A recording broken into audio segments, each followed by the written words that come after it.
أعوذ بالله من شرور أنفسنا ومن سيئات أعمالنا من يهده الله فلا مضل له ومن يضلل فلا هادي له وأشهد أن لا إله إلا الله وحده لا شريك له وأشهد أن محمدا عبده ورسوله الذي أرسله بالحق بشيرا ونذيرا وداعيا إلى الله بإذنه وسراجا منيرا أما بعد فإن خير الحديث كتاب الله وخير الهدي هدي محمد صلى الله تعالى عليه وسلم وخير الأمور أوازمها وشر الأمور محدثاتها وكل محدثة بدعة وكل بدعة ضلالة وكل ضلالة في النار. أعوذ بالله من الشيطان الرجيم. بسم الله الرحمن الرحيم. ومن الناس من يشتري لهو الحديث ليضل عن سبيل الله بغير علم ويتخذها هزوا أولئك لهم عذاب مهين. وإذا تتلى عليهم آياتنا والله مستكبرا كأن لم يسمعها كأن في وزنه وقرا فلهم عذاب عليم. بسم الله الرحمن الرحيم.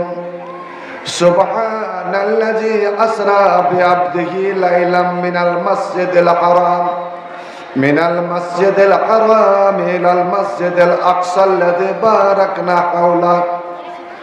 باركنا حوله لنريه من آياتنا إنه هو السميع البصير. وقال النبي صلى الله عليه وسلم لا تشد الرحال إلا إلى ثلاثة مساجد: مسجد الحرام ومسجد هذا ومسجد الأقصى. رب اشرح لي صدري ويسر لي أمري واحلل عقدة من لساني يفقهوا قولي. رب زدني علما رب زدني علما رب زدني علما. مرحبا مرحبا مرحبا مرحبا مرحبا مرحبا مرحبا مرحبا مرحبا مرحبا مرحبا مرحبا. এগিয়ে চলো এই গ্রামের আলে হাদিস যুবক দল, এগিয়ে চলো এই গ্রামের আলে হাদিস যুবক দল। শাহাদাতেরই কালমা নিয়ে চল রে তোরা এগিয়ে চল। মারহাবা মারহাবা মারহাবা মারহাবা মারহাবা মারহাবা। এগিয়ে চলো এই গ্রামের আলে হাদিস যুবক দল। শাহাদাতেরই কালমা নিয়ে চল রে তোরা এগিয়ে চল। মারহাবা মারহাবা মারহাবা মারহাবা মারহাবা মারহাবা। ভয় কিরে তুই বীর মুজাহিদ, লাশারিক তোর পরিচয়। ভয় কিরে তুই বীর মুজাহিদ, লাশারিক তোর পরিচয়। বিশ্বজগৎ হার মানিবে, বিশ্বজগৎ হার মানিবে, হবে রে তোর হবে জয়। মারহাবা মারহাবা মারহাবা মারহাবা মারহাবা মারহাবা। কালে মারোয় দিব দাওয়াত, আল্লাহ ছাড়া এলা নাই। কালে মারোয় দিব দাওয়াত, আল্লাহ ছাড়া এলা নাই। কে আছো ভাই হও আগুয়ান, এক কাতারে পা বাড়াই। লক্ষ্য মোদের এক আল্লাহ, লক্ষ্য মোদের এক আল্লাহ, বহু এলার পতন চাই। লক্ষ্য মোদের এক আল্লাহ, বহু এলার পতন চাই। মোহাম্মদ রসুল মোদের মোহাম্মদ রাসূল মোদের, আল্লাহ ছাড়া মাবুদ নাই। মারহাবা মারহাবা মারহাবা মারহাবা মারহাবা মারহাবা। শিরক বেদাত কুটব মোরা, ভাঙব তাদের যত শির, হানব তাদের কঠোর আঘাত, আছে যত ভণ্ড পীর। শিরক বেদাত কুটব মোরা, ভাঙব তাদের যত শির, হানব তাদের কঠোর আঘাত, আছে যত ভণ্ড পীর। ঢেলা পীর আর তেনা পীর, ন্যাংটা পীর আর আফিম পীর। ঢেলা পীর আর তেনা পীর, ন্যাংটা পীর আর আফিম পীর। ভণ্ডদের আঁকড়া গুলো, ভণ্ডদের আঁকড়া গুলো ভেঙে দেয় নতুন বীর। মারহাবা মারহাবা মারহাবা মারহাবা মারহাবা মারহাবা। ভয় কি রে তুই বীর মুজাহিদ, ভয় কি রে তুই বীর মুজাহিদ, লাশারিক তোর পরিচয়। বিশ্ব জগৎ হার মানিবে, বিশ্ব জগৎ হার মানিবে, হবে রে তোর হবে জয়। মারহাবা মারহাবা মারহাবা মারহাবা মারহাবা মারহাবা। শ্রদ্ধেয় ওস্তাজিয়াল মুকাররম ও অধ্যকার সভার সভাপতি মহাশয়, উলামায়ে কেরাম, মাশায়েখ এজাম, পাক মজলিসে সমাবেত সকল মুসলিম সমাজ, সভার অনতি দূরে পাশেই জালের আড়ে বসে থাকা আমার মা ও বোনেরা, সকলের প্রতি রইল আন্তরিক সালাম, শুভেচ্ছা, অভিনন্দন ও আন্তরিক ভালোবাসা। আসসালামু আলাইকুম ওয়া রাহমাতুল্লাহি ওয়া বারাকাতুহু। ভাই আমার, প্রথমে একটা ভুল ভেঙে দিই, তবে এটা আমল করবেন না। প্রতিপক্ষে সবাই আমল করার চেষ্টা করবেন। সেটা কি? এখানে একজন বলেছিল বক্তারা এসে সালাম দেয়, আমি একজন, এখানে অনেকে বসে আছেন, আমার উস্তাদ বসে আছেন, আমার অন্যান্য ভাইরা বসে আছেন, 10টা লোক 20টা লোক একসঙ্গে যাচ্ছে।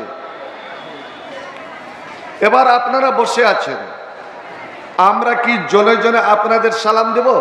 না। জামাতের ওই দলের একজন যদি সালাম দেয়, সকলের পক্ষ থেকে সালাম দেওয়া হয়ে গেল, এটা শরীয়ত। এবার আপনারা যে দল বেঁধে বেশে বসে আছেন, জামাতবদ্ধ হয়ে বসে আছেন, আমরা যে বলি যে সালাম একজন দিলে যথেষ্ট, কিন্তু জবাব উত্তরটা সবাইকে দিতে হবে, এটা কিন্তু কোথাও নাই, কোনো হাদিসে নাই। এটা হাদিসের কথা নয়, এটা আমাদের মন গড়ার কথা। তবে উত্তরটা যদি সবাই দিই তবে খুব ভালো। একজন দলের একজন যদি জবাব দিয়ে দাও ওয়ালাইকুম আসসালাম ওয়া রাহমাতুল্লাহ, তো সকলের পক্ষ থেকে ওর উত্তর প্রদান করা হয়ে গেল। এই ক্ষেত্রে এই বলাটা আমার মতো বক্তার উচিত হবে না যে আমি কি কবরস্থানে সালাম দিলাম, আমি কি মুর্দারকে সালাম দিলাম, যে উত্তরটা পেলাম না।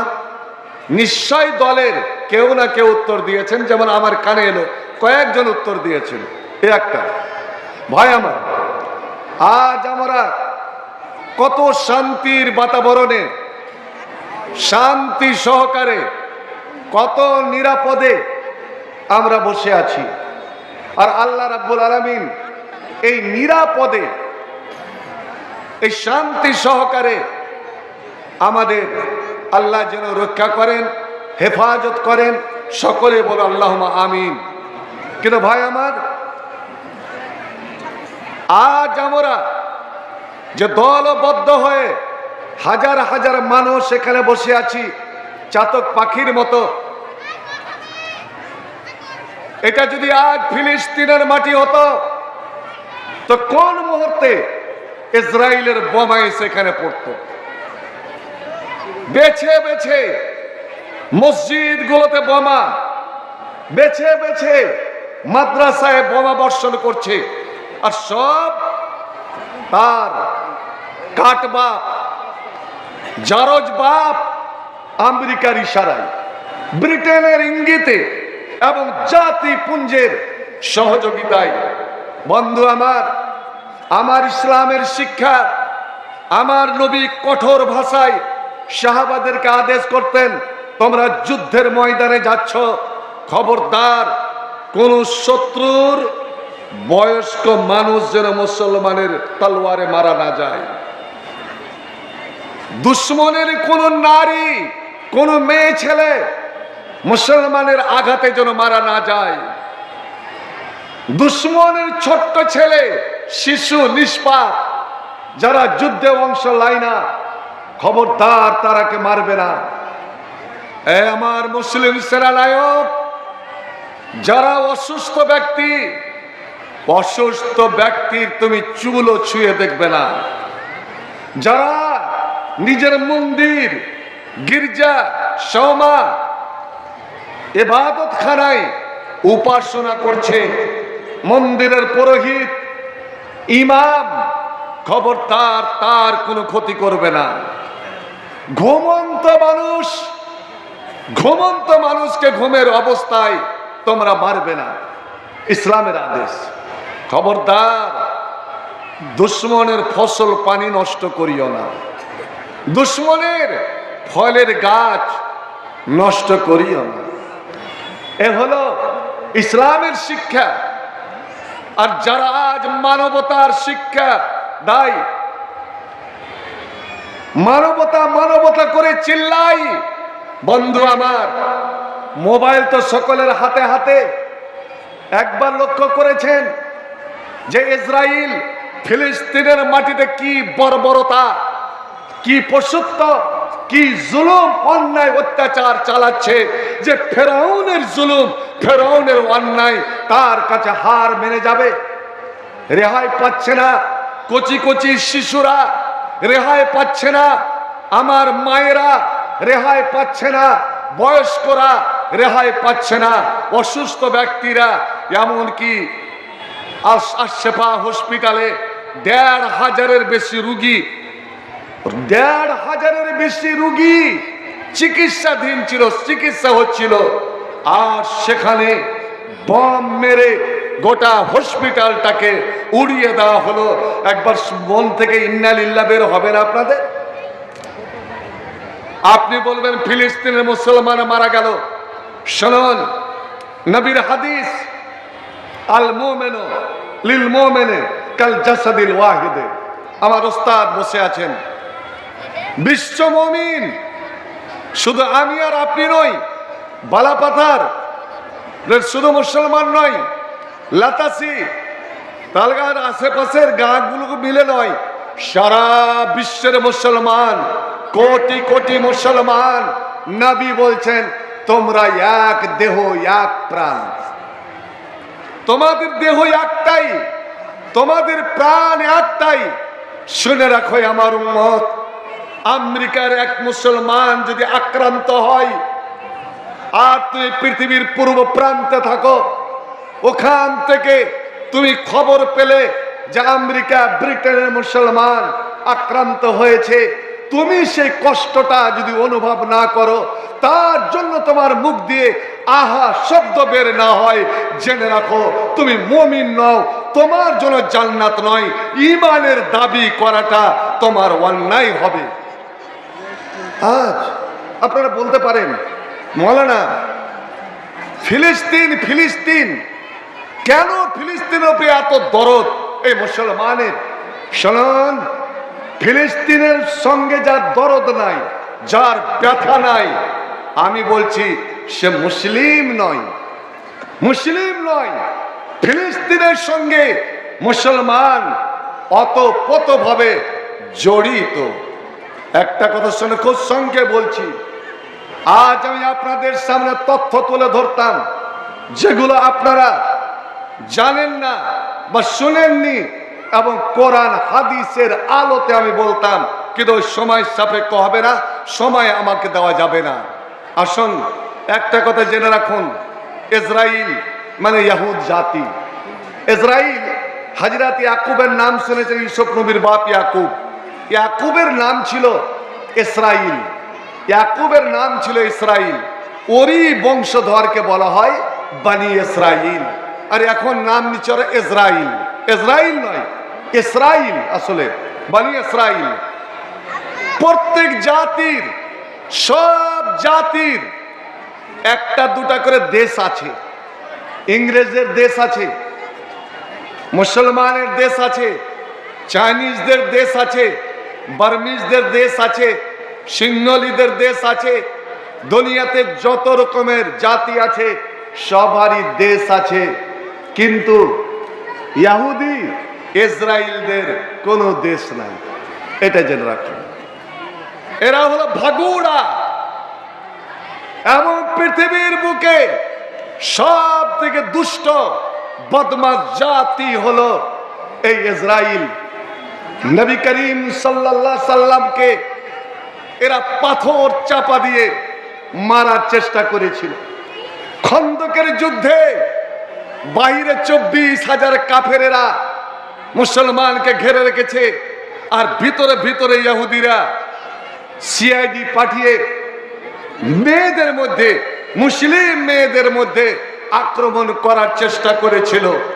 কিন্তু সে আক্রমণ প্রতিহত করে নবীর ফুফু হাজরাতে সাফিয়া। ও ধরে নেয় যে এটা হলো ইহুদি গোয়েন্দা, ইহুদি সিআইডি। একজন মুসলিম মহিলা কোন দিক দিয়ে কম নয়, একই ডান্ডার বাড়িতে, একই লাদনার বাড়িতে ওই ইহুদি গোয়েন্দাকে শেষ করে দিয়েছিলেন। ভাই আমার, এদের গাদ্দারির কারণে নবী মদিনা থেকে খায়বর বিতাড়িত করলেন। এদের বদমাশির কারণে হাজরাতে উমার খায়বর থেকে তাইমা আর ইহা সিরিয়া এরাকে তাড়ালো। এবার ওখানেও হাজরাতে উমার দেখলেন বদমাশি করছে, গোটা সিরিয়া এবং জেরুজালেম জয় করে ওখান থেকে ইহুদিদেরকে তাড়া দিল। আল্লাহ কোরআন বলছে যে আমি এদেরকে, এদের ওপরে অপমানের ছাপ লাগিয়ে দিয়েছি।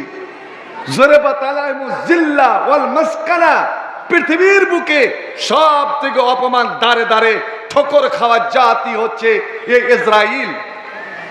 দ্বিতীয় বিশ্বযুদ্ধের সময় হিটলার ও পরিকল্পনা করেছিল যে আমি সমস্ত ইহুদিকে আমি শেষ করে দেব, ইহুদি জাতিকে আমি দুনিয়ার বুকে রাখবো না। কারণ এরাই ওই জাতি যারা খ্রিস্টানদের নবী, ঈসাইদের নবী হাজরাতে ঈসাকে সুলিতে চড়িয়েছিল। ওদের ধারণা, ইসলামের ধারণা সেটা নয়। একে সুলি দিয়েছে ইহুদিরা। যারা আমাদের নবীকে সুলি দিতে পারে সেই জাতি দুনিয়াতে বেঁচে থাকার কোনো অধিকার নাই। আমি বলছি হিটলার রে, শুধু তোমাদের নবী ঈসাকে সুলি দেয়নি। ওয়ায়াকতুলুনাল আম্বিয়া বেগাইরে হাক্কিন, আল্লাহ কোরআনে বলছে এই ইসরায়েলেরা, এই ইহুদিরা 100 নয় 200 নয়, কোন কোন মতে 7,000-এর বেশি নবী এবং রাসূলকে তারা হত্যা করেছিল। এই ইহুদি জাতি ওই ফিলিস্তিনের মাটিতে হযরত জাকারিয়া, যেই জাকারিয়া 90 বছর বয়সে আল্লাহর কাছে কেঁদে কেঁদে ছেলে চেয়েছিলেন, আল্লাহ বলেছিলেন জাকারিয়া রে, আমি তোমার দোয়া কবুল করে নিলাম, আমি তোমার বুড়ি স্ত্রীকে কিছুক্ষণের জন্য যুবতী করে দিলাম, এবং তার পেটে যে বাচ্চাটা যাবে এবং যে বেটা হবে, আমি বেটি দিব না, আমি নবীর ওরস আমি একটা বেটা দেব। তুমি যেমন নবী, তোমার বেটাও হবে নবী। এ জাকারিয়া, মা বাবা ছেলে মেয়ের নাম রাখে, কিন্তু আমি আল্লাহ তোমার দোয়া, আর এই যে তুমি দোয়া করছো অন্য জায়গায় নয়, ওরে তুমি দোয়া করছো আমার ইব্রাহিমের বেটা, আমার বন্ধুর বেটা ইসহাক এবং ইয়াকুব যে মসজিদ খান নির্মাণ করেছিল নিজের হাতে, এবং মসজিদে আকসা, ওই মসজিদে আকসার মেহরাবে তুমি যে কেঁদে কেঁদে দোয়া করলে, রাব্বে হাবলি মিন লাদুনকা যুররিয়াতান তাইয়্যিবাতান ইন্নাকা সামিউদ দুআ। এ জাকারিয়া, তোমার বয়স হয়ে গিয়েছে 95, তবু আমি তোমাকে বাচ্চা দেব। তোমার স্ত্রীর বয়স 85 পার হয়ে গিয়েছে, চুল সমস্ত পেকে গিয়েছে, তবুও তা আমি তোমার দোয়া কবল করে নিলাম। তার জরায়ুকে আমি পরিষ্কার করে দিলাম। ওর পেটে তোমার যে বাচ্চাটা হবে, এ জাকারিয়া, আমি আল্লাহ আরশ থেকে আমার ফেরেশতাদের সামনে তোমার বেটার নামকরণ করে দিলাম, তোমার বেটার নাম রেখে দিলাম। অতএব যখনই জন্ম হবে তোমাকে নতুন নাম রাখতে হবে না, ওই নাম ধরে ডাকবে, সেটা হলো ইসমুহু ইয়াহইয়া। আল্লাহর কোরআন বলছে, ভাই আমার, ওই ফিলিস্তিনের মাটি, ওই ইয়াহইয়া, তখন জাকারিয়া বেঁচে আছেন। এই এক আল্লাহ ছোট্ট কালে নবী করেছিলেন। কেউ বলে 16 বছর বয়স, কেউ বলে 20 বছর বয়সেই। ভাই আমার, এই ইহুদি জাতি কত বড় বদমাশ, বাপ বেটাকে নবী মেনে নিতে পারেনি। হযরতে ইয়াহইয়া অতি সুন্দর, আর বনি ইসরাইলের লোকেরাই সুন্দর হয়। একটা মেয়েকে তার পিছনে লেলিয়ে দিল, মেয়েটাকে কোনো মতে মেয়েটা ইয়াহইয়াকে তার দিকে ফিরাতে পারলো না। এমনকি ইয়াহইয়া কোনোদিন নজর উঠিয়েও তার দিকে দেখেনি। তখন ওই মেয়েটাকে একজন পায়গাম দিল। পায়গাম যখন বিবাহের পায়গাম দিল, ওই বদমাশ ইহুদি মেয়ে মোহরানা কি রেখেছিল জানেন?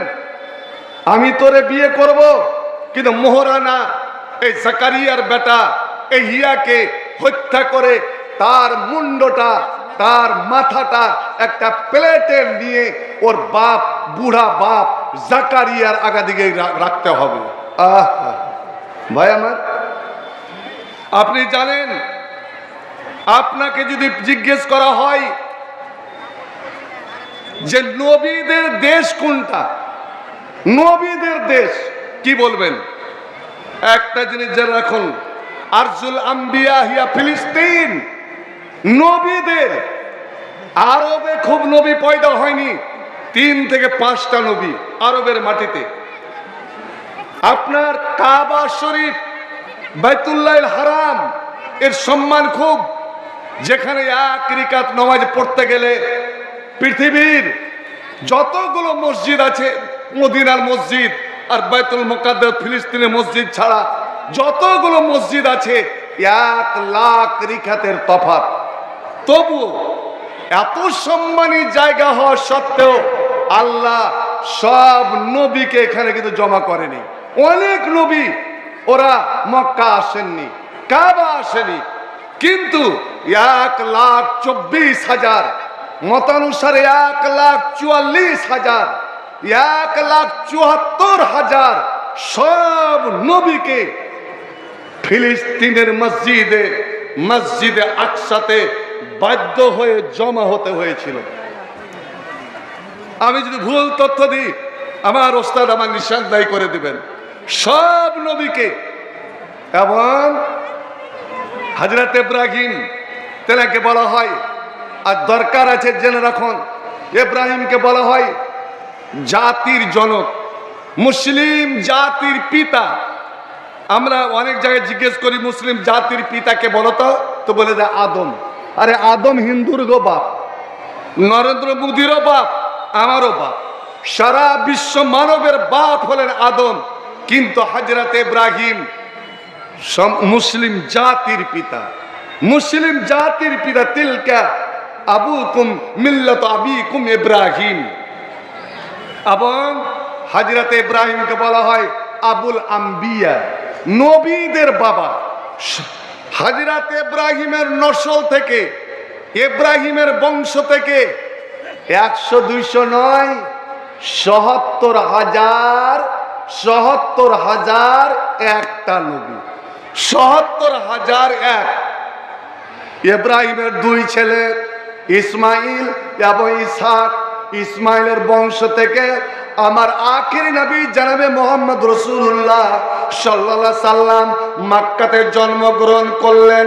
আর হযরত ইব্রাহিমের দ্বিতীয় সন্তান হযরত ইসহাক, তার বংশ থেকে ইসহাকের নসল থেকে 1 নয় 2 নয় 70,000 নবী 70,000 নবী জন্মগ্রহণ করলেন এবং সবাই বসবাস করলেন।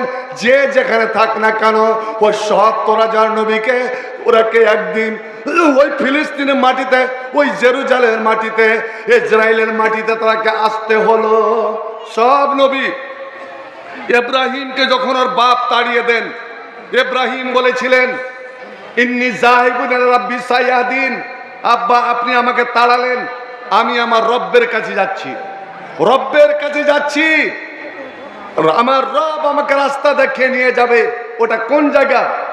আমার রব্বের কাছে যাচ্ছি, অর্থাৎ আমি আর যে ফিলিস্তিনের মাটিতে আমি হিজরত করে যাচ্ছি। ইব্রাহিম প্রথম ফিলিস্তিনের মাটিতে হিজরত করে এসেছিলেন, যেটা আমার আপনার সারা বিশ্ব মুসলমানের নবী বলছেন ইন্না আবি ইব্রাহিম, আমার বাপ ইব্রাহিম। তো আমার নবীর বাবা, আমার বাবা, সারা বিশ্ব মুসলমানের বাবা, তার জায়গা আজ অন্যরা নাপাক করবে, আর আপনি একবার চিন্তা করবেন না? ওখানেই কুরাইশ বংশের আদি পিতা হযরতে ইসমাইলের জন্ম, ওই ফিলিস্তিনের মাটিতেই, যাকে বনবাস দিয়ে গেল মক্কায়, ওখানেই। আর এই মক্কার কাবা ঘর নির্মাণ করলেন ইব্রাহিম আর ইসমাইল, দুই বাপ বেটা। আর 40 বছর পরে, কাবার 40 বছর পরে ইব্রাহিমের আর এক বেটা হযরতে ইসহাক এবং ইসহাকের বেটা ইব্রাহিমের পোতা হযরতে ইয়াকুব, ওরা দুই বাপ বেটা মিলে ফিলিস্তিনের মসজিদে আকসা নির্মাণ করলেন। ভাই আমার নবী বললেন ওটাও নবীর তৈরি, এটাও নবীর তৈরি। ওরে মসজিদে আকসা এমনই একটা মসজিদ, ওখানে কেউ যদি গিয়ে একটা নামাজ পড়ে, 1 রিকাত নামাজ পড়ে, মুসলমানরে সঙ্গে সঙ্গে তোমাকে 500 রিকাতের 1 ওয়াক্তের যদি নামাজ পড়ো, তোমাকে 500 ওয়াক্তের নেকি দেওয়া যাবে, 500 ওয়াক্তের। ভাই আমার, এবার হযরতে দাউদ বলেন, হযরতে সুলাইমান, যে সারা পৃথিবী রাজত্ব করেছে, যার সিংহাসনটা বাতাসে উড়ে বেড়াতো, বলেন তো কোথায় তার সিংহাসন ছিল? ঠিক যেটা মসজিদে আকসা, বাইতুল মুকাদ্দাসের মসজিদ, তার কিছুটা দূরে পূর্বেই ওখানেই। এবং সুলাইমান নবী যে সৈন্য সামন্ত নিয়ে যাচ্ছিলেন একবার, আর একটা ময়দানে একটা বড় পিঁপড়া বাড়িয়ে দেখছে, বাপরে, যত সেনাবাহিনী, ওই পিঁপড়ার নামে আল্লাহ একটা সূরার নাম রেখে দেয়, সূরাতুন নামাল। পিঁপড়ারা দেখছে সুলাইমান যত সৈন্য সামন্ত নিয়ে আলো, আমরা কিন্তু পিছে মেরে দিবে। দেখেন পিঁপড়ার মুখ খুলে গেল, পিঁপড়ার জবান খুলে গেল, জোরে বলে আলহামদুলিল্লাহ, সুবহানাল্লাহ। ইয়া আইয়ুহান নামলু উদখুলু মাসাকিনাকুম, এ পিপিলিকার দলেরা, আমি তোমাদের লিডার, আমি দেখছি তোমাদের জন্য বিপদ, তোমাদের জন্য বড় বিপদ আছে। সুলাইমান যত সৈন্য সামন্ত নিয়ে আসে, তোমরা ছোট্ট ছোট্ট পিপিলিকার জাত, ওদের পায়ের তলে পড়ে তোমরা পিছে মারা যাবে, তোমরা পিছে দিবি। ওহুম লা ইয়াশউরুন, সুলাইমান বুঝতে পারবে না, সুলাইমানের লোকজন বুঝতে পারবে না। উদখুলু মাসাকিনাকুম, ওরা আসার আগে আগে তোমরা নিজের গর্তে ঢুকে যাও। বন্ধুরে আমার, ওই ময়দানটা যেখানে পিঁপড়া কথা বলেছিল, আর হযরতে ইব্রাহিম, হযরতে সুলাইমান এখন 1 মাইল দূরে আছে, 1 মাইল দূরে আছে। 1 মাইল দূরে থেকে পিঁপড়ার কথাটা শুনে নিল। ফাতাবাসসামা, মুচকি মেরে হাসলেন, আর মুচকি হেসে সঙ্গে সঙ্গে তিনি সিজদায় পড়ে গেলেন। হে মাওলা কারীম, হে আল্লাহ, তুমি আমাকে শক্তি দিয়েছো যে 1 মাইল দূর থেকে আমি পিঁপড়ার আওয়াজ বুঝতে পারে। হে রাব্বুল আলামিন, তুমি আমার ভয়, আমার ডর, আল্লাহ তোমার সৃষ্টি জীবের অন্তরে এত দিয়েছো, এখন 1 মাইল দূরে আছি আর পিঁপড়ারা নিজের গর্তে ঢুকতে লেগেছে। তুমি যে আমাকে ক্ষমতা দিয়েছো, তুমি যে আমাকে এত শক্তি দিয়েছ, কিয়ামতের দিন অবশ্যই তুমি আমাকে সওয়াল করবে যদি আমি তোমার শুকরিয়া আদায় না করি। হযরতে সুলাইমান সঙ্গে সঙ্গে সিজদায় পড়ে যাচ্ছেন। বন্ধু, আমি বলছি আপনাদের জিজ্ঞেস করছি, আপনি অপরকে জিজ্ঞেস করবেন যে ওই ময়দানটা, ওই পিঁপড়ার ময়দান যাকে ওয়াদিউন নামলা বলা হয়, ওই পিঁপড়ার মাঠটা এবং সুলাইমান নবীর সিজদা করা মাঠটা কোথায়? তো সেটা হলো আপনার ওই ফিলিস্তিনের মাটিতে, অন্য কোনো মাটিতে নয়। ভাই, সব নবী ওখানে। হযরতে মারিয়াম যেই মসজিদের সেবা করতেন আর ওর খালু নাস্তা পানি দিতেন, 3 দিন ভুলে